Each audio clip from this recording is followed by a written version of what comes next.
Hi, ഷജീസ് വ്ലോഗ്സിന്റെ മറ്റൊരു എപ്പിസോഡിലേക്ക് എല്ലാവർക്കും ഹൃദ്യമായ സ്വാഗതം. ഇന്നത്തെ വീഡിയോ എന്ന് പറയുന്നത് എങ്ങനെയാണ് പ്രാർത്ഥിക്കേണ്ടത് എന്നുള്ളതിനെ കുറിച്ചാണ്. നമ്മൾ എല്ലാവരും പ്രാർത്ഥിക്കുന്നുണ്ടല്ലേ? ശരിക്കും പറഞ്ഞാൽ നമ്മൾ പ്രാർത്ഥിക്കുന്ന പ്രാർത്ഥന അത് ശരിക്കും ശരിയാണോ? ഷജീല ഹലീമ, ഞാനൊരു മൈൻഡ് പവർ ട്രെയിനറാണ്, ലൈഫ് കോച്ചാണ്. അപ്പൊ ശരിക്കും പറഞ്ഞാൽ നമ്മൾ ഈ പ്രാർത്ഥിക്കുന്ന, കഴിഞ്ഞ ദിവസം ഞാൻ ഈ വീഡിയോ ചെയ്യാൻ തന്നെ കാരണം എൻ്റെ ഒരു ഫ്രണ്ട്, അവളിങ്ങനെ അവളുടെ ഹസ്ബൻഡ് ഒരു കുറച്ച് വലിയൊരു ജേണിക്ക് പോവാണ്, ഒരു യാത്ര പോവാണ്. അപ്പൊ അവളിങ്ങനെ പ്രാർത്ഥിക്കുന്നത് ഞാൻ കേട്ടു, എന്റെ ഹസ്ബൻഡിനെ ഒരു ആപത്തും കൂടാതെ തിരിച്ച് എത്തിക്കണേ എന്നുള്ള ഒരു പ്രാർത്ഥന ഞാൻ കേട്ടു. അപ്പോഴാണ് ഞാൻ ചിന്തിക്കുന്നത്, നമ്മൾ ചെയ്യുന്ന പ്രാർത്ഥനകൾ ശരിയല്ല, നമ്മൾ പ്രാർത്ഥിക്കുന്ന രീതി ശരിയല്ല. അത് നിങ്ങളോടൊന്ന് ഷെയർ ചെയ്യാമെന്ന് ഞാൻ വിചാരിച്ചു. ശരിക്കും പറഞ്ഞാൽ നമ്മുടെ ഈ ലോ ഓഫ് അട്രാക്ഷൻ പ്രാക്ടീസ് ചെയ്യുന്ന ആൾക്കാർ, അല്ലെങ്കിൽ ഇതിനെക്കുറിച്ച് അറിയാവുന്ന ഈ വീഡിയോസ് കാണുന്ന ആൾക്കാർ, ഇവർക്കൊക്കെ ആണെങ്കിൽ ഇത് പറഞ്ഞു കൊടുക്കേണ്ട ആവശ്യമില്ല. അവർക്കൊക്കെ അറിയാം എങ്ങനെയാണ് പ്രാർത്ഥിക്കേണ്ടത്, എങ്ങനെയാണ് നമ്മൾ ചെയ്യേണ്ടത് എന്നുള്ള കാര്യം അവർക്കൊക്കെ അറിയാൻ പറ്റും. ഇത് അറിയാൻ പറ്റാത്ത ആൾക്കാർക്ക് വേണ്ടിയിട്ടാണ് ഞാൻ ഈ വീഡിയോ ഞാൻ ചെയ്യുന്നത്. തീർച്ചയായും അതായത് നിങ്ങളൊരു കാര്യം ശ്രദ്ധിക്കണം. നിങ്ങൾക്ക് അറിയാം, ചിലർക്കൊക്കെ അറിയാമായിരിക്കും, ചിലർക്ക് അറിയാമായിരിക്കും, അറിയാത്തവരും ഉണ്ടാവും. അതായത് നമ്മൾ ഈ പ്രാർത്ഥിക്കുന്ന സമയത്ത് നമ്മുടെ മൈൻഡ് നമ്മൾ എപ്പോഴും ഒരു ആൽഫ സ്റ്റേജിലായിരിക്കും. എന്താണ് ഈ ആൽഫ സ്റ്റേജ് എന്ന് പറയുന്നത്? നമ്മുടെ ചിന്തകളൊക്കെ ഇങ്ങനെ കുറഞ്ഞിട്ട് നമ്മുടെ മാനിഫെസ്റ്റേഷൻ നടക്കാൻ വേണ്ടിയിട്ട് ഏറ്റവും സ്യൂട്ടബിൾ ആയിട്ടുള്ള ഒരു സ്റ്റേജാണ്, നമ്മുടെ മൈൻഡിൻ്റെ ഒരു സ്റ്റേജാണ് ഈ ആൽഫ സ്റ്റേജ് എന്ന് പറയുന്നത്. നമ്മൾ പ്രാർത്ഥിക്കുന്ന സമയത്ത് ശരിക്കും നമ്മൾ ആത്മാർത്ഥമായി പ്രാർത്ഥിക്കുമ്പോൾ നമ്മൾ ആ ഒരു ആൽഫ സ്റ്റേജിലായിരിക്കും. അതായത് ചിന്തകൾ കുറഞ്ഞിട്ടുള്ള ശരിക്കും നമുക്ക് ആ ഒരു കാര്യം, നമ്മൾ എന്ത് കാര്യമാണോ പ്രാർത്ഥിക്കുന്നത് അത് നടക്കാനായിട്ട് ഒരു 99.9% സാധ്യതയുള്ള ഒരു സമയമാണ് ഈ ആൽഫ സ്റ്റേജ്. നിങ്ങൾ എപ്പോഴും ശ്രദ്ധിക്കാനുള്ളത്, ഈ ഒരു ആൽഫ സ്റ്റേജിൽ, അതായത് നമ്മുടെ കാര്യങ്ങൾ 100% നടക്കാൻ സാധ്യതയുള്ള ഈ സമയത്ത് നമ്മൾ ഉപയോഗിക്കേണ്ടുന്ന വാക്കുകൾ എല്ലാം ഒരു പോസിറ്റീവ് വാക്കുകളായിരിക്കണം. അതായത് ഈ സമയം എന്ന് പറയുന്നത് ഹൈ ഫ്രീക്വൻസി ഉള്ള സമയമാണ്, ഹൈ ഫ്രീക്വൻസിയിലായിട്ടിരിക്കുന്ന സമയമാണ്. അപ്പോൾ ഈ സമയത്ത് നമ്മൾ യൂസ് ചെയ്യുന്ന വാക്കുകളെല്ലാം തന്നെ പോസിറ്റീവ്. ഏത് മതത്തിൽ വിശ്വസിക്കുന്നവരായാലും, ഏത് ദൈവത്തിനെ വിളിച്ച് നമ്മൾ പ്രാർത്ഥിക്കുന്നവരായാലും, നമ്മൾ ഉപയോഗിക്കുന്ന വാക്കുകളെ കുറിച്ച് നമുക്ക് നല്ല ബോധ്യം ഉണ്ടായിരിക്കണം. നമ്മൾ പോസിറ്റീവായിട്ടുള്ള വാക്കുകളാണോ യൂസ് ചെയ്യുന്നത് എന്നുള്ള കാര്യം നമ്മൾ വളരെയധികം ശ്രദ്ധിക്കുകയും. ഞാൻ പറഞ്ഞില്ലേ, ഞാൻ നേരത്തെ പറഞ്ഞ എൻ്റെ കൊളീഗ്, അവൾ പ്രാർത്ഥിക്കേണ്ടിയിരുന്നത് എൻ്റെ ഹസ്ബൻഡ് സുരക്ഷിതനായി തിരിച്ച് എത്തണേ എന്നാണ്. പകരം അവർ ഉപയോഗിച്ച വാക്ക് എന്താണ്? ആപത്ത്, അല്ലേ? അപ്പൊ ഇതിന് രണ്ടും തമ്മിൽ വളരെയധികം വ്യത്യാസമുണ്ട്. ആപത്തൊന്നും കൂടാതെ എത്തിക്കണേ എന്ന് പറയുമ്പോൾ നമ്മൾ അവിടെ നെഗറ്റിവിറ്റിയാണ് കൊടുക്കുന്നത്, നെഗറ്റീവ് വേർഡാണ് കൊടുക്കുന്നത്. പകരം നമ്മൾ പോസിറ്റീവ് വേർഡ് കൊടുക്കുക, സുരക്ഷിതനായി തിരിച്ച് എത്തണേ എന്നുള്ള ആ ഒരു പ്രാർത്ഥന. അപ്പം അതാണ് ഏറ്റവും ഇമ്പോർട്ടൻ്റ് ആയിട്ടുള്ള കാര്യം, നമ്മൾ പോസിറ്റീവ് വാക്കുകൾ മാത്രം യൂസ് ചെയ്യുക. രണ്ടാമതായിട്ടുള്ള കാര്യം എന്ന് പറയുന്നത്, നമ്മൾ ഇല്ലായ്മയെ പറഞ്ഞുകൊണ്ട് നമ്മൾ പ്രാർത്ഥിക്കാതിരിക്കുക. മനസ്സിലായോ? അതായത് നമ്മൾ ഇല്ലായ്മയെ നമ്മൾ ഫോക്കസ് ചെയ്യാതെ, ഇല്ലായ്മയെ നമ്മൾ വിളിച്ചു വരുത്താതെ, ഇല്ലായ്മയാണ് എന്ന് നമ്മൾ കണ്ടിന്യൂസ് പറഞ്ഞുകൊണ്ട് നടക്കാതെ, അതായത് ലാക്കിനെ നമ്മൾ ഫീൽ ചെയ്യാതെ, നമ്മളത് കിട്ടിക്കഴിഞ്ഞു അല്ലെങ്കിൽ നടന്നു കഴിഞ്ഞു എന്ന് മനസ്സിനെ കൊണ്ട് വിശ്വസിപ്പിച്ച് അതിന് നന്ദി പറയുന്ന ഒരു ശീലം നമ്മൾ വളർത്തും. അതായത് ഒന്നും കൂടി തെളിച്ചു പറഞ്ഞാൽ, ഒന്നും കൂടി വ്യക്തമാക്കി പറഞ്ഞാൽ, ഞാൻ നേരത്തെ പറഞ്ഞില്ലേ, എൻ്റെ ഒരു ഫ്രണ്ട്, അവൾ പ്രാർത്ഥിച്ചത് നേരെ തിരിച്ചാണെങ്കിൽ എൻ്റെ ഹസ്ബൻഡ് സുരക്ഷിതനായി പോയിട്ട് തിരിച്ച് എത്തിയതിനു നന്ദി ദൈവമേ, അല്ലെങ്കിൽ നന്ദി യൂണിവേഴ്സ്, അല്ലെങ്കിൽ നന്ദി റബ്ബേ എന്ന് അവൾ പ്രാർത്ഥിക്കുമ്പോൾ ഉണ്ടാകുന്ന ആ ഒരു നമ്മുടെ മൈൻഡിൻ്റെ ഫീലിങ്ങും, ഞാൻ നേരത്തെ പറഞ്ഞതുപോലെ പുള്ളിക്കാരി പ്രാർത്ഥിച്ചപ്പോൾ ഉള്ള ഫീലിങ്ങും തമ്മിലുള്ള വ്യത്യാസം നിങ്ങൾ സിമ്പിൾ പറഞ്ഞാൽ, ഒരുപാട് കടങ്ങൾ, ഫിനാൻഷ്യൽ ബ്ലെസ്സിങ്സ് ഉള്ള ഒരാളാണെന്ന് വിചാരിച്ചോ. ഫിനാൻഷ്യൽ ബ്ലെസ്സിങ് എന്ന് ഞാൻ ഉദ്ദേശിച്ചത് കടബാധ്യതയാണ് കേട്ടോ. നെഗറ്റീവ് വേർഡ് യൂസ് ചെയ്യേണ്ടതെന്ന് വിചാരിച്ചിട്ടാണ്.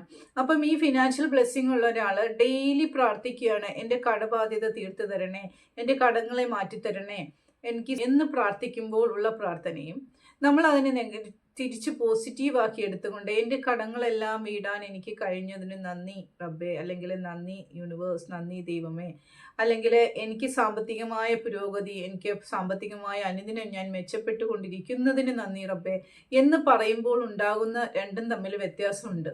മനസ്സിലായോ?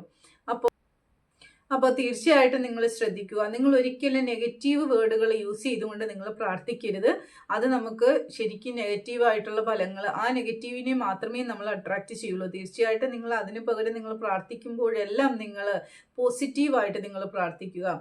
ഇനി ഒരു അസുഖം മാറാനാണ് നമ്മൾ പ്രാർത്ഥിക്കുന്നതെങ്കിൽ എൻ്റെ അസുഖം പൂർണ്ണമായി മാറിക്കിട്ടിയതിന് നന്ദി റബ്ബേ, അല്ലെങ്കിൽ നന്ദി യൂണിവേഴ്സ്, എൻ്റെ അസുഖം പൂർണ്ണമായി മാറ്റി തന്നതിന് നന്ദി. അല്ലെങ്കിൽ എനിക്കൊരു ജോബ് കിട്ടാൻ വേണ്ടിയിട്ടാണെങ്കിൽ എനിക്ക് ജോബ് കിട്ടണേ എന്നല്ല പ്രാർത്ഥിക്കാനുള്ളത്, എനിക്കൊരു നല്ലൊരു ജോലി എനിക്ക് ലഭിച്ചതിന് നന്ദി റബ്ബേ, അല്ലെങ്കിൽ നന്ദി യൂണിവേഴ്സ്.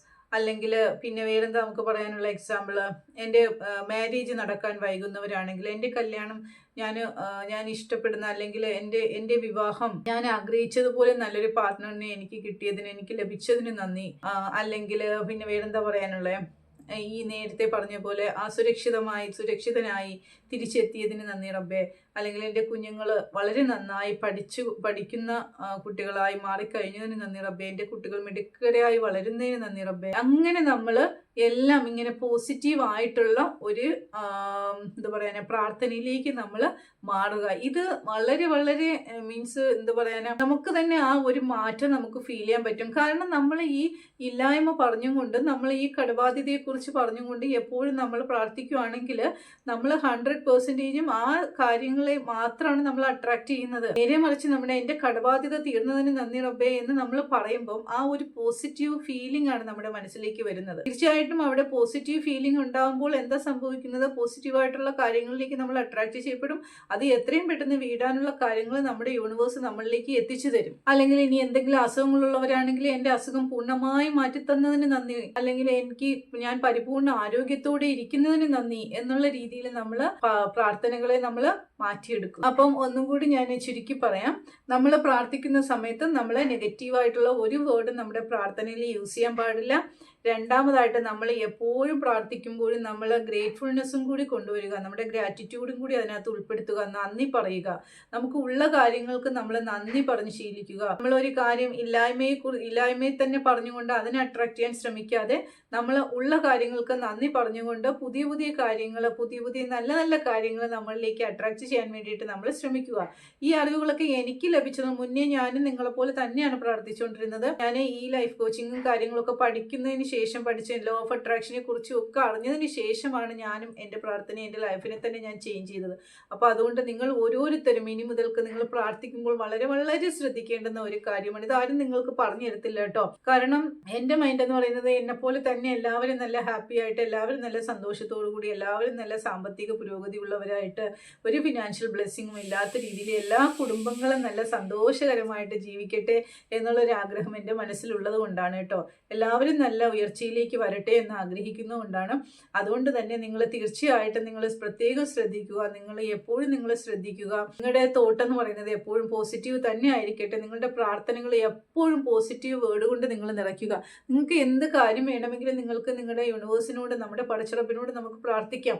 പക്ഷെ ആ പ്രാർത്ഥിക്കുന്നതിന് ഒരു വ്യത്യാസമുണ്ട്. ആ വാക്കുകൾ നിങ്ങളൊന്ന് മാറ്റിയെടുക്കണം. നമ്മൾ എപ്പോഴും ഇങ്ങനെ ഇല്ലായ്മ തന്നെ പറഞ്ഞുകൊണ്ട് പ്രാർത്ഥിച്ചാൽ ആ ഇല്ലായ്മയാണ് നമ്മൾ അട്രാക്ട് ചെയ്യുന്നത്. അതുകൊണ്ട് തീർച്ചയായിട്ടും നമ്മുടെ പടച്ചിറപ്പ് നമ്മളോട് ഒരു കാര്യം മാത്രമേ പറയുള്ളൂ, തഥാസ്തു. അതായത് അങ്ങനെ തന്നെ ആവട്ടെ, നമ്മൾ എന്താണോ പ്രാർത്ഥിക്കുന്നത് അത് അങ്ങനെ തന്നെ ആവട്ടെ എന്നാണ് പടച്ചിറപ്പ് അല്ലെങ്കിൽ പ്രകൃതി ശക്തി നമ്മളോട് പറയുന്നത്. അതുകൊണ്ട് തന്നെ നമ്മൾ എപ്പോഴും പോസിറ്റീവ് വേർഡ്സ് യൂസ് ചെയ്തുകൊണ്ട് നമ്മൾ പ്രാർത്ഥിക്കാൻ വേണ്ടിയിട്ട് നമ്മൾ ശ്രമിക്കുക. ഇന്ന് തൊട്ട് തന്നെ നിങ്ങൾ അതൊരു ശീലമാക്കുക. നിങ്ങൾ ഏത് മതവിശ്വാസത്തിലായിക്കോട്ടെ, ഏത് ദൈവത്തിൽ നിങ്ങൾ വിശ്വസിച്ചാലും തീർച്ചയായിട്ടും നിങ്ങൾ പ്രാർത്ഥിക്കുമ്പോഴൊക്കെ നിങ്ങൾ ആ പോസിറ്റീവ് വേർഡ്സ് യൂസ് ചെയ്ത് നിങ്ങൾ പ്രാർത്ഥിക്കാൻ വേണ്ടി ശ്രമിക്കുക. നിങ്ങൾ അതിൻ്റെ മാറ്റം നിങ്ങൾക്ക് ഫീൽ ചെയ്യാൻ പറ്റും, ആ ഒരു എനർജി നിങ്ങൾക്ക് ഫീൽ ചെയ്യാൻ പറ്റും. അപ്പോൾ ഇത് തീർച്ചയായിട്ടും നിങ്ങൾ നിങ്ങളുടെ ജീവിതത്തിലെ ഇന്ന് മുതൽക്ക് തന്നെ നിങ്ങൾ അപ്ലൈ ചെയ്ത് തുടങ്ങുക. നമുക്കൊരു പുതിയ കാര്യങ്ങൾ, പുതിയ അറിവ് നമുക്ക് കിട്ടുമ്പോൾ അത് ജീവിതത്തിൽ അപ്ലൈ ചെയ്യുമ്പോഴാണ് നമുക്ക് സക്സസ് ആവാൻ പറ്റുന്നത്, അല്ലേ? അപ്പോൾ ഇന്ന് തൊട്ട് തന്നെ നിങ്ങൾ പ്രാക്ടിക്കലി നിങ്ങൾ ചിന്തിക്കുക, അത് നിങ്ങളുടെ ജീവിതത്തിൽ അപ്ലൈ ചെയ്യുക. പ്രാർത്ഥിക്കുമ്പോൾ എപ്പോഴും പോസിറ്റീവായിട്ട് പ്രാർത്ഥിക്കാൻ ശ്രമിക്കുക. എപ്പോഴും പ്രാർത്ഥിക്കുന്നതിനോടൊപ്പം നമ്മൾ നന്ദി പറയുന്ന ശീലം കൂടി നമ്മൾ ഉണ്ടാക്കിയെടുക്കുക. എപ്പോഴും നമ്മൾ ഒരു വേർഡ് പറഞ്ഞിട്ടുണ്ട് എങ്കിൽ നമ്മൾ അതിന് എൻഡ് ചെയ്യുന്നത് ഗ്രാറ്റിറ്റ്യൂഡോടുകൂടി തന്നെ ആയിരിക്കണം, നന്ദിയോടുകൂടി ആയിരിക്കണം ആ ഒരു സെൻറ്റൻസ് നമ്മൾ അവസാനിപ്പിക്കാനുള്ളത്. തീർച്ചയായിട്ടും ഈ വീഡിയോ നിങ്ങൾക്ക് ഉപകാരപ്രദമാണ് എന്ന് ഞാൻ വിശ്വസിക്കുന്നു. Thank you so much for watching my video. അതുപോലെ തന്നെ നിങ്ങളുടെ ജീവിതത്തിൽ പിന്നെയും ഞാൻ എടുത്തു പറയുകയാണ്, നിങ്ങൾ അപ്ലൈ ചെയ്യാൻ വേണ്ടിയിട്ട് നിങ്ങൾ ശ്രമിക്കുക. Okay, thank you. എൻ്റെ ചാനൽ സബ്സ്ക്രൈബ് ചെയ്തിട്ടില്ലാത്തവർ തീർച്ചയായിട്ടും സബ്സ്ക്രൈബ് ചെയ്യുക. ഇതുപോലുള്ള നല്ല നല്ല വീഡിയോസുമായിട്ട് ഞാൻ തീർച്ചയായിട്ടും, അത് നിങ്ങളുടെ ജീവിതത്തിൽ എല്ലാവരുടെ ജീവിതത്തിലും അപ്ലൈ ചെയ്യാനും പറ്റും. എല്ലാവർക്കും ജീവിതത്തിൽ വളരെ വളരെ പുരോഗതി ഉണ്ടാവുകയും ചെയ്യും ഞാൻ ചെയ്യുന്ന ഓരോ വീഡിയോസും നിങ്ങൾ കണ്ട് അത് അപ്ലൈ ചെയ്യുകയാണെങ്കിൽ. ഓക്കെ, അപ്പോൾ താങ്ക് യു സോ മച്ച്. എൻ്റെ വീഡിയോ ഇഷ്ടമായെങ്കിൽ നിങ്ങൾ ലൈക്ക് ചെയ്യുക. അതുപോലെ തന്നെ എൻ്റെ ഗ്രൂപ്പിലേക്ക്, വാട്സപ്പ് കമ്മ്യൂണിറ്റിയിലേക്ക് ജോയിൻ ചെയ്യാൻ താല്പര്യമുള്ളവർ തീർച്ചയായിട്ടും ലിങ്ക് വഴി കമ്മ്യൂണിറ്റിയിലേക്ക് ജോയിൻ ചെയ്യുക. Thank you.